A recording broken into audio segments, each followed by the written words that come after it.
할렐루야! 살 수 있는 길 주님의 교회 김학준 목사입니다. 오늘 함께 은혜 받으실 하나님 말씀 제목은 기적의 주인공 시리즈 두 번째, 길을 만드시는 분, 기적을 일으키시는 분입니다. 본 말씀은 이사야서 43장 19절 말씀. 보라, 내가 새 일을 행하리니 이제 나타낼 것이라. 너희가 그것을 알지 못하겠느냐? 반드시 내가 광야의 길을 사막의 강을 내리니. 주님, 오늘 기적을 행하시겠다라고 하는 하나님의 음성을 듣습니다. 이 말씀은 단순한 격려가 아니라 죄와 무능과 상처와 두려움에 묶여있던 인생을 향해 살아계신 하나님께서 친히 새 길을 여신다라고 하는 거룩한 선포입니다. 우리는 자주 길을 찾습니다. 길이 없어서가 아니라 길이 보이지 않아서입니다. 보이지 않는 이유는 대개 상황이 너무 어둡기 때문이기도 하지만 더 깊게는 우리의 마음이 이미 절망이라고 하는 색안경을 끼고 있기 때문입니다. 그러나 하나님은 절망의 언어를 따라 말씀하지 않으십니다. 하나님은 당신의 언약과 은혜의 언어로 우리를 부르십니다. 보라라고 하는 첫 말씀은 단순히 눈을 뜨라고 하는 명령이 아니라 우리의 시선을 새롭게 교정하시는 주님의 손길입니다. 우리를 붙들고 있던 과거의 굴레, 실패의 기록들, 상처의 흔적과 사람들의 평가, 심지어 내가 나를 규정해버린 낙인까지도 내려놓고 하나님의 행하시는 일을 바라보라 라고 말씀하십니다. 하나님께서 새 일을 행하리니 라고 말씀하실 때에 우리는 먼저 이 새 일이 인간의 결심으로 시작되는 개선 프로젝트가 아니라 하나님의 주권적인 역사임을 기억해야 합니다. 성경은 언제나 구원의 시작을 인간에게 두지 않고 하나님께 둡니다. 인간은 스스로를 구원할 능력이 없습니다. 인간은 죄로 인해 하나님을 떠나 스스로 길을 만들겠다라고 발버둥을 치지만 그 길은 결국 미로가 되고 종착역은 공허가 되기 쉽습니다. 그러므로 하나님의 새 일을 행하신다라는 것은 인간의 불가능이 하나님의 가능으로 뒤집히는 순간을 뜻합니다.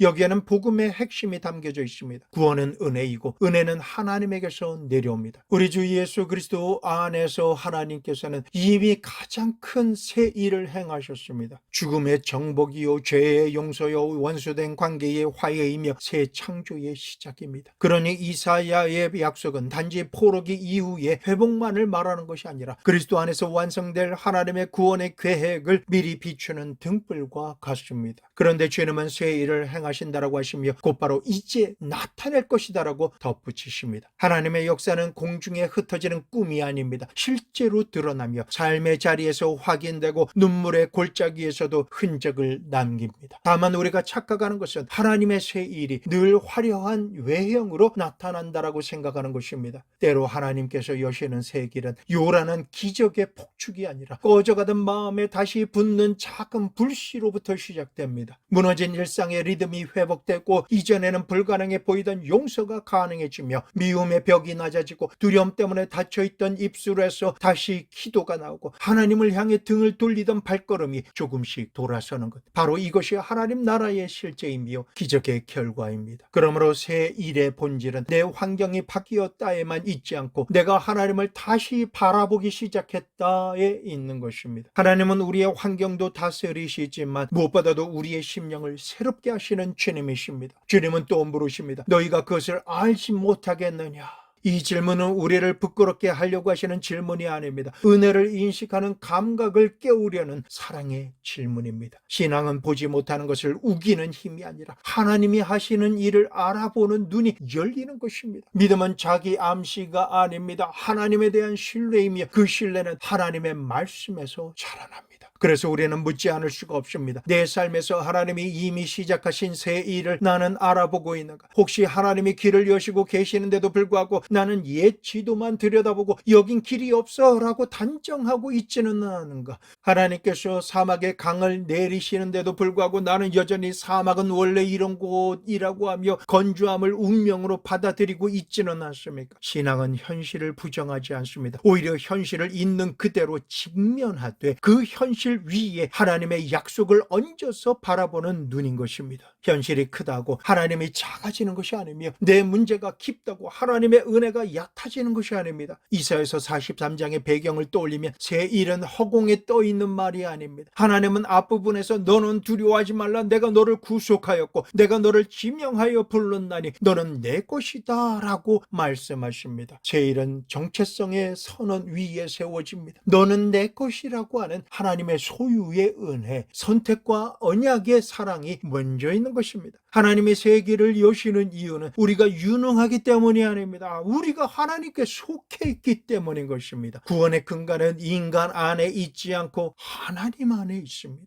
하나님은 당신의 이름을 위하여, 당신의 언약을 지키시기 위하여, 당신의 영광을 드러내시기 위하여 우리를 다시 일으키십니다. 그러므로 성도는 자기 존재의 중심에 나는 하나님의 사람이라고 하는 거룩한 문장을 새겨야 합니다. 이 고백이 흔들릴 때 우리는 길을 잃어버립니다. 그러나 이 고백이 다시 세워질 때 길이 없는 곳에서도 길을 보게 됩니다. 하나님은 반드시 내가 광야의 길을 내신다라고 하십니다. 광야는 무엇입니까? 성경에서 광야는 단지 지리적인 공간이 아니라 인간이 의지할 것을 박탈당하는 자리입니다. 생수가 부족하고 그늘이 없고 방향을 잃기 쉬운 곳입니다. 우리의 인생에도 광야가 있습니다. 예상치 못했던 병, 관계가 단절되는 것, 경제적인 흔들림, 꿈의 좌절, 죄책감의 늪, 영적인 무기력, 마음의 황폐함, 아무도 모르는 눈물의 밤들. 이런 광야의 특징은 내가 할 수 있는 것이 거의 없다라고 하는 감각입니다. 그런데 하나님께서는 바로 그 자리에 길을 내십니다. 길이란 무엇입니까? 길은 방향이고 연결이며 목적지로 이끄는 은혜의 통로입니다. 광야에서 길이 있다라는 것은 광야가 끝난다라는 뜻일 뿐 아니라 광야 한 복판에서도 하나님께서 동행하신다라고 하는 뜻입니다. 하나님께서는 우리를 광야에서 즉시 빼내는 분이시기도 하지만 때로는 광야를 통과하게 하시며 그 안에서 하나님을 더 깊이 알게 하십니다. 길은 고난이 없어진다라는 의미만이 아닙니다. 고난 속에서도 하나님께로 향한다라고 하는 의미입니다. 또 주님께서는 사막에 강을 내신다라고 하십니다. 사막은 광야보다 더 혹독한 이미지를 가집니다. 생명이 자라기 어려운 것, 물이 흐르지 않는 것, 그 자체로 죽음의 상징입니다. 그런데 하나님은 사막에 강을 내십니다. 이것은 단지 생존의 문제 해결이 아니라 풍성한 은혜입니다. 강은 생명을 낳고 땅을 기름지게 하며 새 노래를 부르게 합니다. 성도에게 사망은 종종 마음의 상태로 나타납니다. 말씀을 들어도 감동이 없고 기도를 해도 메아리만 들리는 듯하며 예배 시간에 자리에 앉아 있어도 속이 텅 빈 것 같고 죄의 유혹은 더 강해지고 감사는 말라버린 상태입니다. 그런데 하나님께서 강을 내신다라는 것은 성령의 새롭게 하심을 뜻합니다. 사람의 의지로는 만들 수 없는 생명의 흐름, 하나님만이 주실 수 있는 영적인 생기, 회개의 눈물과 믿음의 기쁨이 다시 흐르는 은혜입니다. 성령께서 마른 뼈에 생기를 불어넣으시듯이 주님은 마른 심령에 은혜의 강을 흐르게 하십니다. 여기서 우리는 기적을 오해하지 말아야 합니다. 기적은 하나님을 움직이기 위해 우리가 끌어올리는 힘이 아닙니다. 기적은 하나님이 당신의 뜻을 따라 당신의 때에 당신의 방법으로 당신의 영광을 위하여 베푸시는 주권적인 은혜입니다. 그리고 하나님께서 여시는 새 길의 절정은 십자가와 부활입니다.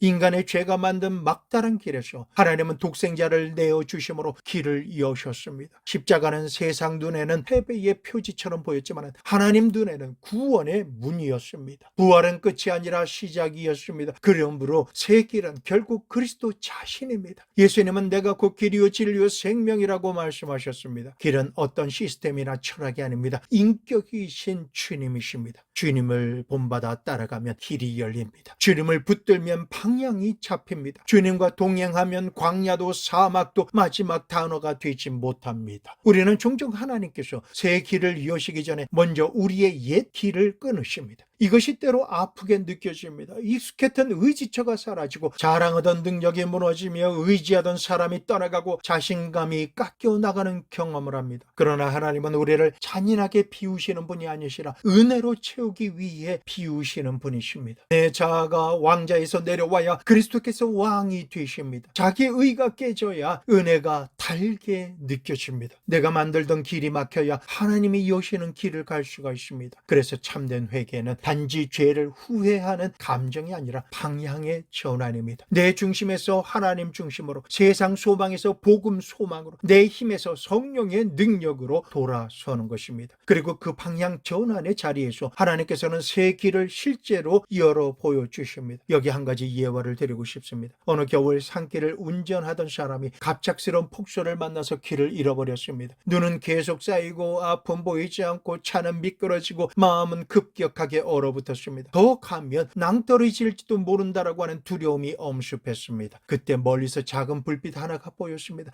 가까이 다가가 보니 제설차가 길을 만들면서 천천히 앞으로 나가고 있었습니다. 그 사람은 제설차 뒤에 따라가며 조심스럽게 움직였습니다. 길은 원래 없었던 것처럼 보였지만 제설차가 지나가며 눈을 밀어버리자 길이 드러났고 마침내 그는 안전한 곳으로 나올 수가 있었던 것입니다. 그가 한 일은 위대한 기술을 발휘한 것이 아니라 앞서 길을 여는 존재를 신뢰하고 따라간 것입니다. 길을 여시는 분을 따라간 것입니다. 사랑하는 성도 여러분, 하나님은 우리 인생 앞에서 제설처처럼, 아니 그보다 더 확실하게 먼저 길을 여시는 주님이십니다. 우리는 앞을 다 알지 못해도 됩니다. 중요한 것은 누구를 따라가고 있는가, 이것입니다. 주님이 앞서가시면 길이 됩니다. 주님의 발걸음이 닿는 곳이 곧 통로가 되는 것입니다. 그렇다면 우리는 어떻게 이 새 길의 은혜를 누리게 될까요? 첫째로 말씀 앞에 오래 머무르셔야 합니다. 새 길은 하나님의 말씀으로 조명됩니다. 말씀이 어두워지면 길도 어두워집니다. 둘째로 기도를 포기하지 않으셔야 합니다. 기도는 길을 만드는 도구가 아니라 길이신 주님과 연결되는 호흡입니다. 셋째로 공동체 안에서 믿음을 지키셔야 합니다. 광야는 혼자 걷는 것이 가장 위험합니다. 하나님은 교회를 통해서 서로의 손을 잡게 하시고 넘어질 때 붙들게 하시며 지칠 때 함께 노래하게 하십니다. 넷째로 순종의 작은 걸음을 떼셔야 합니다. 하나님께서 길을 여신다라고 하실 때에 우리는 종종 먼저 다 보여주시면 가겠습니다 라고 말합니다. 그러나 믿음의 질서는 반대입니다. 가라 하시면 가는 것이고 서라 하시면 서는 것입니다. 순종은 길이 다 보일 때 하는 것이 아니라 하나님의 선하심을 믿기 때문에 하는 것입니다. 다섯째로 고난을 해석하는 기준을 바꾸셔야 합니다. 고난은 하나님께서 우리를 버리셨다라고 하는 증거가 아니라 종종 하나님께서 우리를 새롭게 빚으시는 과정입니다. 물론 모든 고난을 단순화할 수는 없지만 적어도 그리스도 안에 있는 자에게 고난은 정죄가 아니라 연단이며 파괴가 아니라 성숙을 향한 통로가 될 수 있습니다. 마지막으로 오늘 이 말씀 앞에서 우리 마음에 새겨야 할 가장 복된 확신은 이것입니다. 하나님께서 여시는 새 길은 결국 하나님께로 돌아가는 길이며 그 길의 끝에서 우리는 하나님을 더 깊이 누리게 된다라는 것입니다. 하나님은 우리의 편의를 위해서만 길을 여시지 않습니다. 하나님은 우리를 당신의 품으로 이끄시기 위해서 길을 여십니다. 그래서 새 길의 목표는 단지 형편이 좋아짐이 아니라 하나님을 더 사랑함이며, 문제가 해결됨이 아니라 하나님을 더 신뢰함이며, 상황이 바뀜이 아니라 사람이 새로워짐인 것입니다. 그리스도 안에서 하나님은 우리를 새 피조물로 만드십니다. 그리고 그 새로움은 언젠가 완전히 이루어질 새하늘과 새 땅의 약속까지로 이어집니다. 우리는 잠시 광야를 걷지만 영원히 광야에 머물지 않습니다. 우리는 잠시 사막을 지나가지만 영원히 사막에 살지 않습니다. 주님이 새 길을 여시는 분이시기 때문인 것입니다. 오늘도 주님은 말씀하십니다. 보라, 말씀하시니 고개를 드십시오. 내가 새 일을 행하리니 라고 하시니 마음을 여십시오. 이제 나타낼 것이라 라고 하시니 기대하십시오. 광야의 길을 이라고 하시니 절망을 내려놓으십시오. 사막의 강을 이라고 하시니 메마름에 굴복하지 마십시오. 길이 없던 곳에 길이 생기고 물이 없던 곳에 강이 흐르는 것이 하나님의 방식입니다. 우리의 인생의 막다른 곳에서도 주님은 기적으로 새 길을 여시는 주님이십니다. 나는 지금 어떤 광야를 지나가고 있습니까? 그 광야에서 내가 붙든 것이 무엇입니까? 보라 하시는 주님의 부르심 앞에서 내 시선은 과거에 고정되어 있지는 않습니까? 하나님이 이미 시작하신 새 일을 알아보지 못하게 하는 내 마음의 습관은 무엇입니까? 사막 같은 영적 건조함 속에서 성령의 강을 구하는 기도가 내 안에 살아있습니까? 주님이 앞서 여시는 길을 따라가기 위해서 오늘 지금 내가 떼어야 할 작은 순종의 발걸음은 무엇입니까? 길이 없는 곳에서 길을 만드시는 분은 길을 잃은 마음도 다시 이끌어 주십니다. 광야는 끝이 아니라 하나님이 앞서 가심을 배우는 학교입니다. 사막의 건조함이 깊을수록 은혜의 강은 더 선명하게 들립니다. 새 길은 내 결심이 아니라 주님의 선하신 주권에서 시작됩니다. 예수 그리스도는 길을 주시는 분이시기 전에 그 길 자체이십니다. 기적은 인간의 불가능을 넘어서는 하나님의 주권적인 역사이며 기적을 행하시는 목적은 하나님의 영광과 백성의 회복입니다. 제 길은 상황의 개선만이 아니라 하나님께로 돌아가는 통로입니다. 광야와 사막은 결핍의 장소이자 하나님만을 의존하는 것을 배우는 장소입니다. 강은 성령 하나님께서 주시는 생명의 공급이며 말씀과 은혜의 풍성함이요 회복의 흐름을 상징합니다. 기적을 행하시는 하나님께서 보라 하십니다. 오늘 10분이라도 내 생각과 뜻을 내려놓고 주님의 말씀 앞에서 침묵하며 내 시선을 주님께 고정하십시오. 광야 같은 문제를 해결하기에 앞서서 그 문제 속에서 하나님께 묻는 기도를 회복해야 하겠습니다. 사막 같은 영적인 건조함을 숨기지 않고 말씀과 예배와 공동체 안에서 은혜의 강을 구하겠습니다. 작은 순종 하나를 구체적으로 정하고 실행함으로 길을 만드시는 분, 기적을 행하시는 분께 더 가까이 나아가겠습니다. 기적의 주님을 만나십시오. 기적과 축복의 대상자요 주인공이 되십시오. 주님을 경배하십시오. 길을 만드시고 기적을 행하시는 분, 그분은 우리 하나님이십니다. 약속을 지키시고 어둠 속을 밝히시는 빛이신 우리 하나님의 사랑과 은총이 오늘 말씀을 들으시는 모든 분들께 이제로부터 영원까지 함께 하시기를 예수 그리스도의 이름으로 축복합니다.